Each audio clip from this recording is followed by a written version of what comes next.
Welcome back. Selamat menyaksikan. Satu, dua, tiga.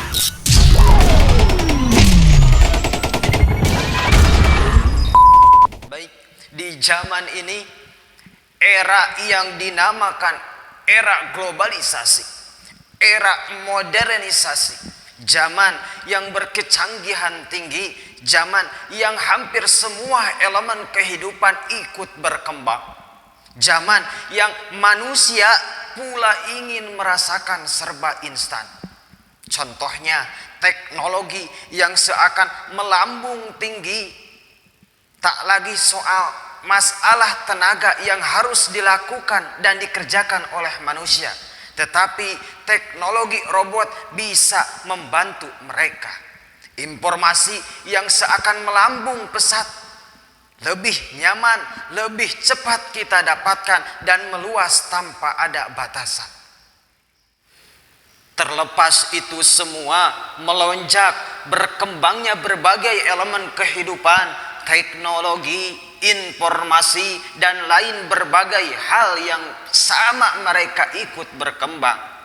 Tak bisa kita tolak, bahkan harus kita sepakati berkembang. Tak bisa kita tolak, bahkan harus kita sepakati bahwa itu semua merupakan perkara duniawi.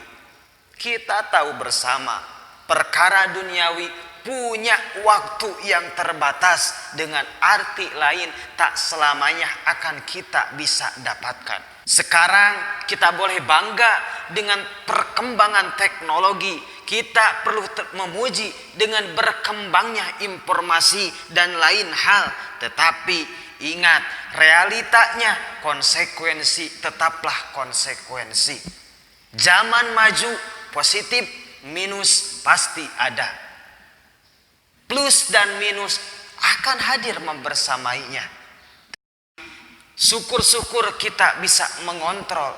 Syukur-syukur kita bisa memanfaatkan fasilitas yang Allah berikan, nikmat dunia, dengan semaksimal mungkin, dengan seberkah mungkin. Namun prediksi Rasulullah terkhusus di akhir zaman, banyak orang-orang yang malah menjadikan urusan keduniawiannya itu menjadi tugas utama. Tetapi lihat, ketika kita sudah terjerumus ke dalam racun virus dunia, sudah masuk ke jurang panaknya dunia, bagaimana nasib kita? Kita boleh senang di dunia, tapi ingat, akhirat tak bisa kita halangkan. Akhirat tak bisa kita loncati, sudah menunggu untuk kita nanti. Sesuai dalam sabda Nabi bahwa akan ada 4 konsekuensi, 4 poin, 4 penyakit, 4 yang akan dirasakan bagi orang-orang yang dikatakan status pecandu dunia. Orang-orang yang mengutamakan urusan keduniawiannya daripada urusan realitanya, urusan faktanya, yaitu tujuan akhirat. Apa 4 perkara, apa 4 penyakit yang kita bisa rasakan ketika kita mempunyai pecandu dunia tersebut? Man asbaha wa dunya akmaru hammihi falaysa minallahu fi syai'in wa uljima ala arba'u khisal. Ingat wahai manusia, barang siapa yang menjadikan urusan keduniawian, yang menjadikan perkara dunia sebagai tujuan pokok di dalam kehidupan Anda, maka ingat, akan nampak 4 perkara yang akan melekat di dalam kolbu Anda, yang akan menjadi merusak hati Anda. Al-ula hamul la yanqati'u anhu abadan. Pertama, yang akan hadir di dalam hati kita, kegelisahan yang tidak akan ada ujung-ujungnya. Wasani suglun la yatafarragu anhu abada. Kesibukan yang tidak akan ada habis-habisnya. Ketiga, pakrun la yablughu kinan abada. Kemiskinan yang tidak akan mencapai kekayaan. Dan terakhir, amalun la muntahahu anhu abadan, harapan yang tidak akan ada ujung-ujungnya. Kita bisa rinci 4 perkara tersebut, kita pastikan, kita jamin akan ada di dalam hati kita ketika kita mempunyai sifat pecandu dunia tersebut. Contoh, gelisah.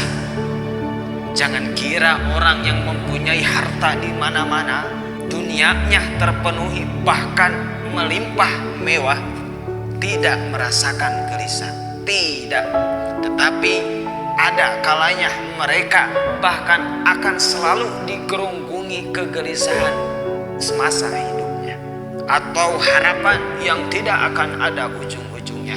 Jangan kira orang kaya selalu senang dengan gelarnya, selalu senang dengan benda materialnya. Tidak.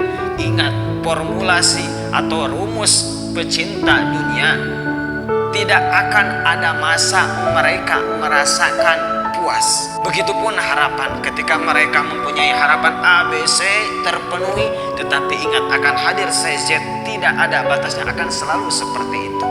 Maka simpulnya, dunia memang boleh kita dapatkan, bahkan bisa dikatakan kebutuhan primer yang kita butuhkan. Tetapi terlepas daripada itu, niat hidup kita merupakan untuk menyongsong alam yang nyata, yaitu alam akhirat. Bagaimana kita memanfaatkan fasilitas dari Tuhan kita untuk menyempurnakan ibadah-ibadah kita. Jangan sampai dengan adanya fasilitas tambahan Allah Subhanahu wa taala dijadikan tujuan akhir, dengan arti lain sesat akan tujuan yang nyata, yaitu alam akhirat. Sekian dan terima kasih, semoga berkah. Wassalamualaikum warahmatullahi wabarakatuh.